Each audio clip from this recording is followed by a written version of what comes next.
हाँ जी बच्चों, हम डिस्कस करने जा रहे हैं नीट PYQ सीरीज का लेक्चर नंबर 3 हमारा, जिसमें हम डिस्कस करेंगे बच्चों सेल चैप्टर, सेल साइकिल और बायोमोलिक्यूल से हमारे लास्ट ईयर्स में कुछ बेहतरीन सवाल जो एनटीए ने हमसे पूछे बच्चों। पहला क्वेश्चन हमारा आ रहा है बच्चों, which organelle is called the suicidal bag. हमारा जो सेल वाला चैप्टर है वहां से हमसे पूछा जा रहा है कि सेल के अंदर जो हमारी डिफरेंट सेल ऑर्गेनलीज प्रेजेंट हैं, nucleus, chloroplast, lysosomes, mitochondria, ribosomes, microtubules, बहुत सारे सेल ऑर्गेनलीज हैं। इसमें से हम सुसाइडल बैग का तमगा किसको देते हैं बच्चे? सुसाइडल बैग का मतलब क्या है? जो एक्सक्रीटरी मटेरियल को, वेस्ट मटेरियल को बाहर निकालने का काम कर रहा हो बच्चे। इसका हम किसको किताब देते हैं? लाइसोसोम्स, जो हमारा है। हाँ जी बच्चों, कौन सा आंसर हो जाएगा हमारा? B answer, that is lysosome.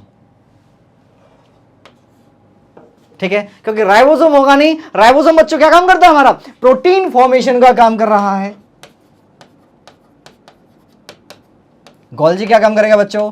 Packaging का काम करेगा। याद है स्ट्रक्चर बच्चों, न्यूक्लियस के चारों तरफ क्या प्रेजेंट था? हमारा ER प्रेजेंट था, जिसमें RER और SER प्रेजेंट थे। RER बना रहा था प्रोटीन और SER बना रहा था लिपिड। गोल्जी बॉडी उसके बराबर में जस्ट प्रेजेंट रहता है, उसको पैकेजिंग करने का काम करता है बच्चों। ठीक है, गोल्जी बॉडी होगी हमारी पैकेजिंग करने का काम। और सेंट्रोसोम क्या करता है बच्चों? जो हमारा सेल डिवीजन होता है उसमें हमारा DNA को डिवाइड करने का काम, जेनेटिक मटेरियल की डिवीजन का काम कौन कर रहा है? सेंट्रियोल्स। तो बच्चों सुसाइडल बैग हम किसको बोल रहे हैं? लाइसोसोम्स को बोल रहे हैं। आते हैं हम सेकंड क्वेश्चन पर। इसमें हमसे क्या पूछा गया है? The fluid mosaic model was proposed by. बच्चों दोबारा चलेंगे हम कहां?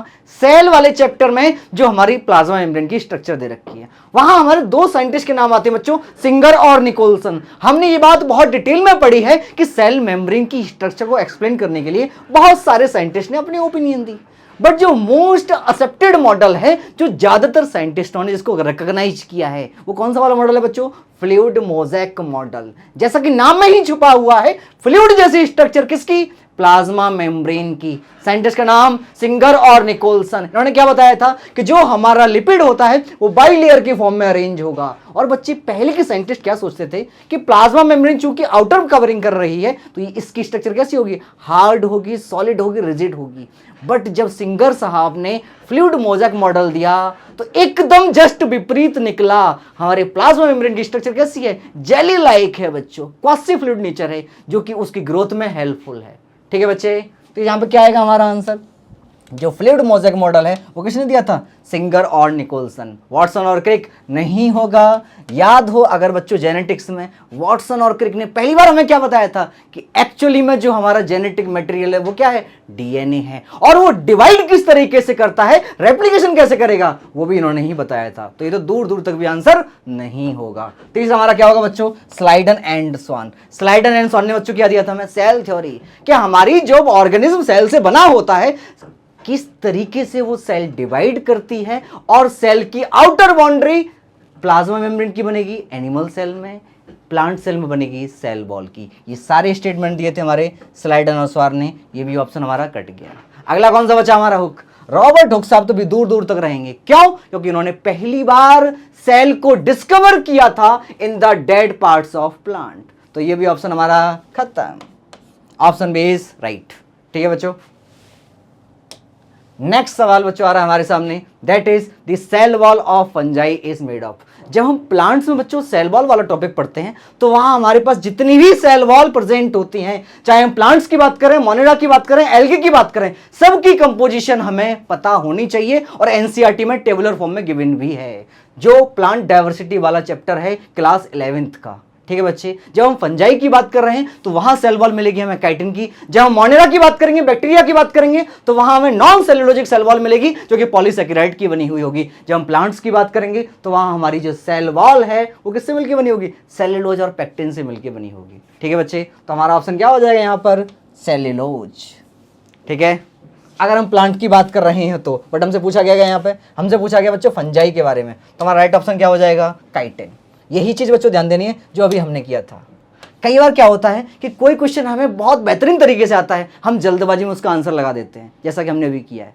राइट आंसर पढ़ना है और हमें सारे ऑप्शंस के थ्रू गो थ्रू करना है, ताकि गलती से भी सिली मिस्टेक हमसे ना हो। चले आगे।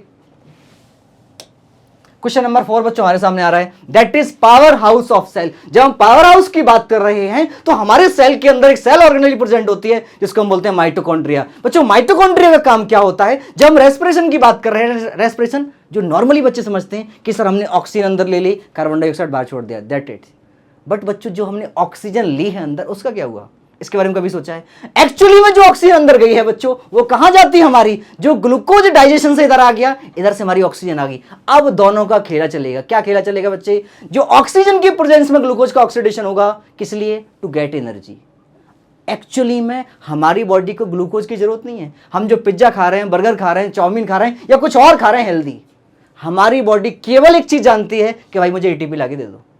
अगर वो एटीपी जहां से भी मिले, हमें केवल एटीपी चाहिए। तो एक्चुअली में रेस्पिरेशन वही एटीपी बनाने का काम कर रहा है और वो कहां चलेगा? माइटोकॉन्ड्रिया में। दैट्स व्हाई हम माइटोकॉन्ड्रिया को बच्चे क्या बोलते हैं? पावर हाउस ऑफ सेल बोलते हैं। क्लियर है बात? गोल्जी बॉडी नहीं होगा, पैकेजिंग करता है। न्यूक्लियस नहीं होगा, जेनेटिक मटेरियल रखता है। प्लास्टिड नहीं होगा क्योंकि ये खाना बनाता है। चलें आगे। क्वेश्चन नंबर बच्चे हमारा 5th आ रहा है, that is Crysta is found in. जब हम बच्चे माइटोकॉन्ड्रिया के स्ट्रक्चर की बात कर रहे हैं तो हमें आउटर मेम्ब्रेन क्या दिखेगी? इस तरीके से कंप्लीट दिखेगी। बट जब हम इनर मेम्ब्रेन की बात करेंगे बच्चों, तो वहां हमें कुछ फिंगर लाइक प्रोजेक्शन दिखेंगे। एक्चुअली बच्चों इनको हम क्या बोलेंगे? क्रिस्टा बोलेंगे। जो रेस्पिरेशन में हमारा पूरा खेला एटीपी बनने का होता है, वो सारी जिम्मेदारी यही उठाते हैं। बात समझ में आ रही है क्या? तो कहां प्रेजेंट होंगे? माइटोकॉन्ड्रिया के अंदर। क्या क्लोरोप्लास्ट के अंदर प्रेजेंट होंगे? नहीं प्रेजेंट होंगे। क्लोरोप्लास्ट के अंदर हमें क्या दिखेगा? थैलेकॉइड और ग्राना दिखेंगे। क्रिस्टा जैसी कोई भी स्ट्रक्चर क्लोरोप्लास्ट के अंदर प्रेजेंट नहीं होगी। सी ऑप्शन, न्यूक्लियस में दूर दूर तक नहीं होगा। और ईआर नेटवर्क लाइक स्ट्रक्चर है, वहां भी कुछ ऐसा स्ट्रक्चर क्रिस्टा जैसा प्रेजेंट नहीं होगा। चलें आगे। क्वेश्चन नंबर 6 हमसे क्या पूछा जा रहा है बच्चों? The site of protein synthesis.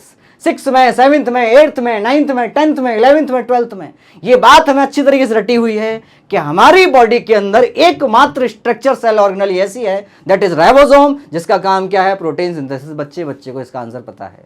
ठीक है बच्चे, क्या ऑप्शन हो जाएगा हमारा? राइबोसोम। लाइसोसोम क्या करता है? जो वेस्ट मटेरियल है उसको बाहर निकालने का काम कर रहा है। वैक्यूल क्या करेगा? जो प्लांट सेल का, स्पेशली ये ध्यान रखिएगा बच्चों, जो प्लांट सेल होती है उसका लगभग 70 से 80% वैक्यूल कवर करता है। ठीक है, इसका काम क्या है? प्लांट्स के अंदर कंसंट्रेशन को मेंटेन करने का काम करेगा। आखिरी में हमारा गोल्जी बॉडी का काम क्या है बच्चों? पैकेजिंग करने का। तो हमारा राइट ऑप्शन क्या हो जाएगा? B, that is ribosome. चलें आगे। क्वेश्चन नंबर 7 आपके स्क्रीन पर सामने क्या पूछा गया है इसमें? The plasma membrane is mainly composed of, किससे मिलकर बना होता है? अभी जो हमने स्ट्रक्चर की बात किया था, जो मॉडल हमारा सिंगर और निकोलसन साहब ने दिया था, कौन सा? Fluid mosaic model. उसकी स्ट्रक्चर बच्चों इसी तरीके से होती है। जैसे हम लोग पिज्जा खाते हैं ना, एक पाव नीचे एक पाव ऊपर, बीच में जो स्टफिंग होती है, एग्जैक्टली इसी तरीके की स्ट्रक्चर प्लाज्मा मेम्ब्रेन की होती है। बात समझ में आ रही है क्या बच्चों? उसकी स्ट्रक्चर जब हमारे सिंगर साहब ने दिया तो उन्होंने केवल इतना हमको समझाया कि इसी तरीके की स्ट्रक्चर मानो उसको, बाइलेयर्ड की फॉर्म में हमारा लिपिड अरेंज होता है और बीच बीच में क्या प्रेजेंट होते हैं? वहां पर प्रोटीन्स प्रेजेंट होते हैं। शॉर्ट में एक बार स्ट्रक्चर प्लाज्मा मेम्ब्रेन की देख भी लेंगे हम।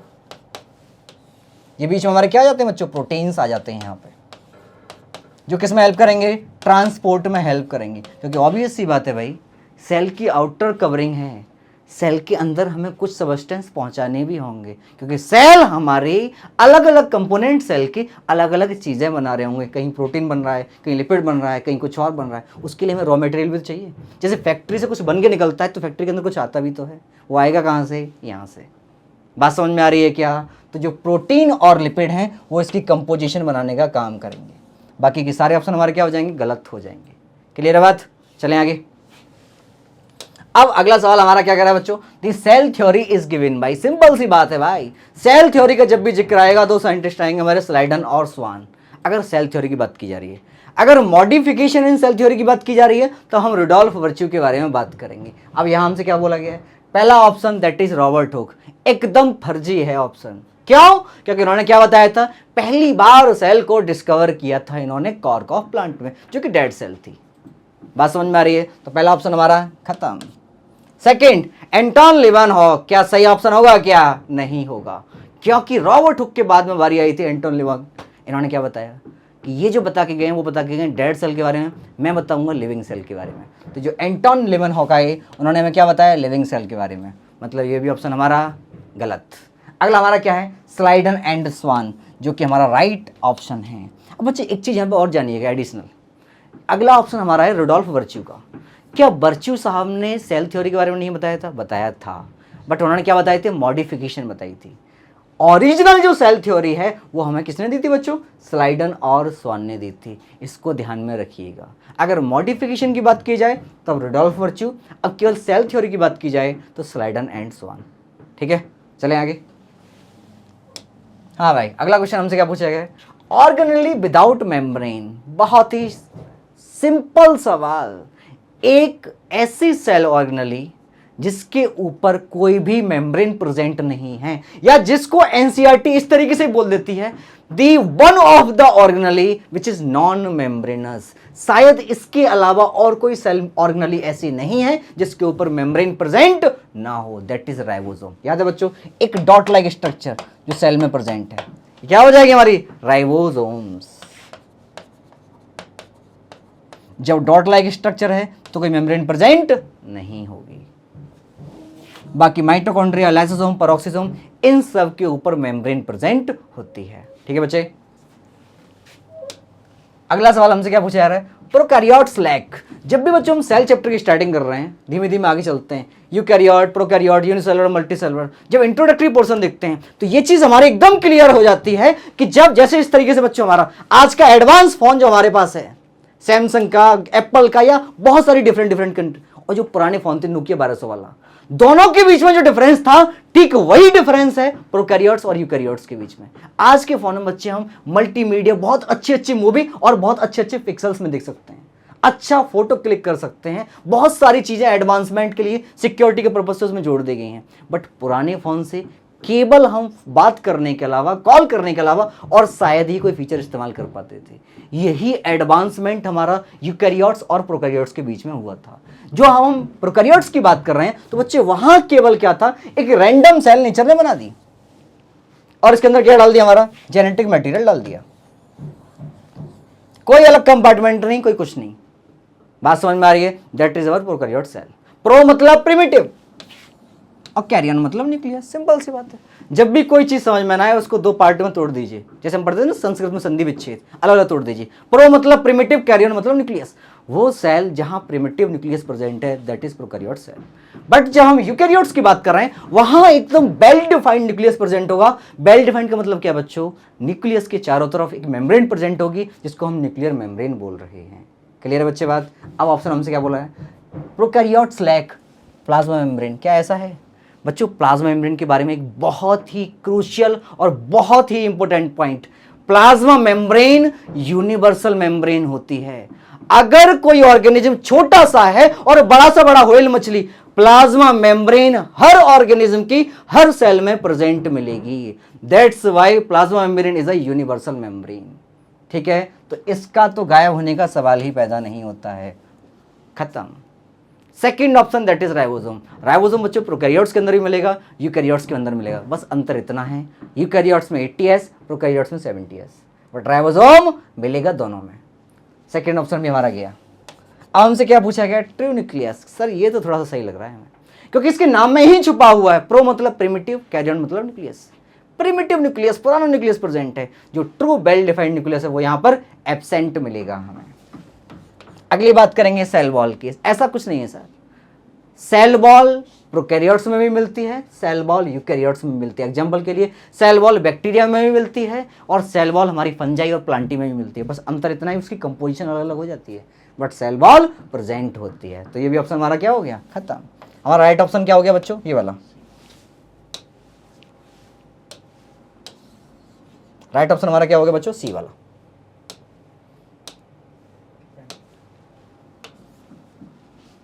ठीक है, चलें आगे। अभी साइट ऑफ एटीपी सिंथेसिस। बच्चों अभी जो हमने बात किया था, पावर हाउस ऑफ सेल क्या है हमारा, माइटोकॉन्ड्रिया।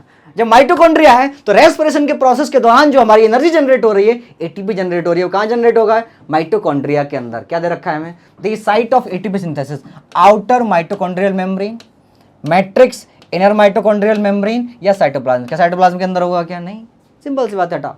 क्या मैट्रिक्स के अंदर होगा या आउटर मेम्ब्रेन के अंदर होगा? आउटर वाले में भी नहीं होगा। हमने भी कुछ स्ट्रक्चर बताए थे बच्चों क्रिस्टा वाले। क्रिस्टा कहाँ प्रेजेंट था? इनर मेम्ब्रेन में। याद है स्ट्रक्चर? दोबारा से देखेंगे जल्दी से। इस टाइप से जो स्ट्रक्चर बनाए थे, मतलब कहाँ प्रेजेंट है? इनर माइटोकॉन्ड्रियल मेम्ब्रेन के अंदर। सीधा आंसर मिल गया हमें। चलें आगे। Next question, the middle lamella is rich in the. Middle lamella मतलब जो दो प्लांट सेल की सेल वॉल को फ्यूज करने का काम कर रहा है, that structure is known as middle lamella. जब हम इसकी बात कर रहे हैं, ये मिलकर किससे बना होता है? कैल्शियम और पेक्टेट से मिलकर। एकदम फर्जी सवाल, निहायत ही फर्जी। ठीक है, सेलुलोज आंसर होगा नहीं, क्योंकि ये किससे? हमारी जो सेल वॉल होती है उससे मिलकर बना होता है। ग्लू करने का काम नहीं कर रहा। ग्लू करने का काम कैल्शियम और पेक्टिन करेंगे। काइटिन आंसर होगा नहीं, क्योंकि फंजाई की सेल वॉल इससे मिलकर बनी होती है। सोबेरिन आंसर होगा नहीं, क्योंकि डेड जगह प्रेजेंट होता है। Next question, the microbody includes. क्या हो जाएगा बच्चों हमारा? इसका आंसर हमारा हो जाएगा दैट इज पेरोक्सिसोम, क्योंकि राइबोसोम आंसर होगा नहीं। राइबोसोम एक अलग ऑर्गेनली है जो कि प्रोटीन सिंथेसिस कर रहा है। गोल्जी अलग ऑर्गेनली है जो पैकेजिंग करने का काम कर रहा है। सेंट्रियोल एक अलग ऑर्गेनली है जो कि सेल डिवीजन में हेल्प कर रहा है। हमारा राइट आंसर कौन सा हो जाएगा? बी वाला। Question number 14, the photosynthesis occurs in the. Simple सी बात है सर, ग्रीन पार्ट्स के अंदर फोटोसिंथेसिस चलता है। ग्रीन पार्ट्स मतलब वहां ग्रीन कलर का कुछ प्रेजेंट होगा। क्या? क्लोरोफिल। क्लोरोफिल कहां मिलेगा? क्लोरोप्लास्ट के अंदर। खत्म।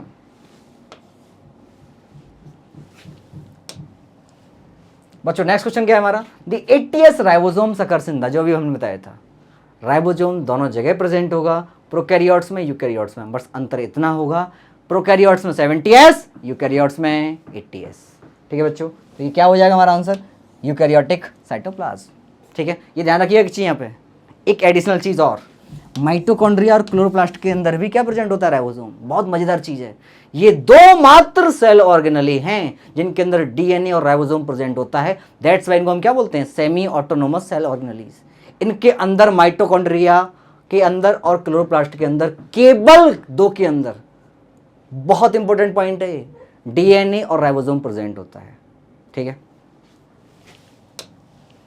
16, टोरोप्लास्ट सराउंड द वैक्यूल। सिंपल सी बात है सर, जो प्लांट सेल के अंदर वैक्यूल प्रेजेंट होती है, जो लार्ज एरिया ऑक्यूपाई कर रही है, उसके मेम्ब्रेन को कवर करने का काम क्या कर रहा है? टोनोप्लास्ट।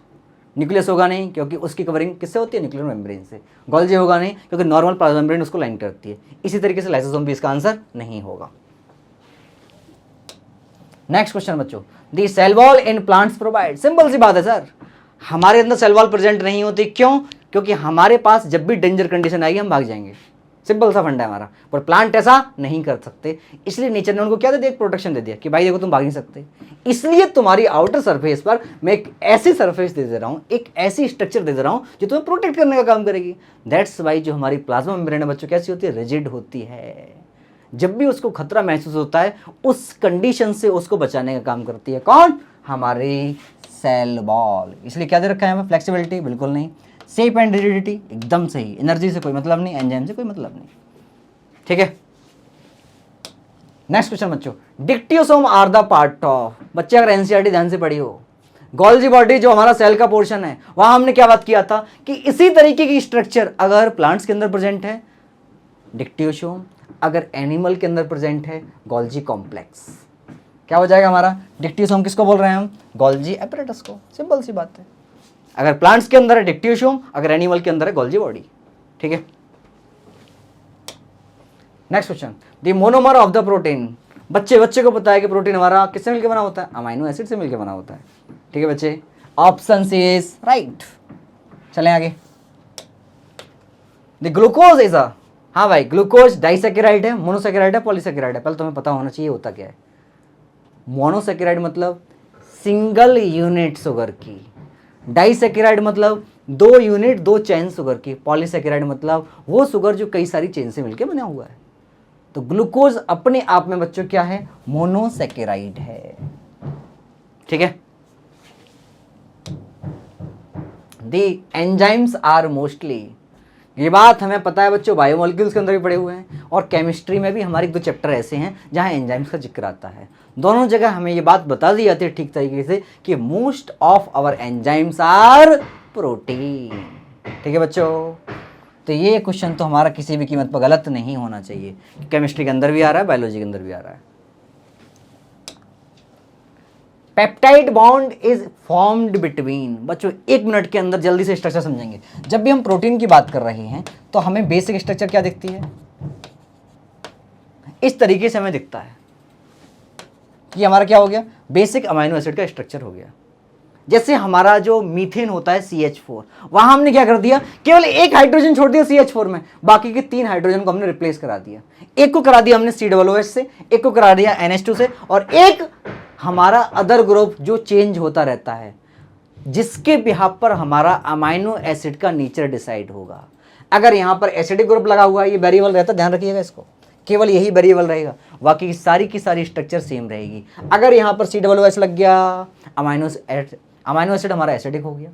अगर यहाँ पर NH2 ग्रुप लग गया एक और, अमाइनो एसिड हमारा बेसिक हो गया।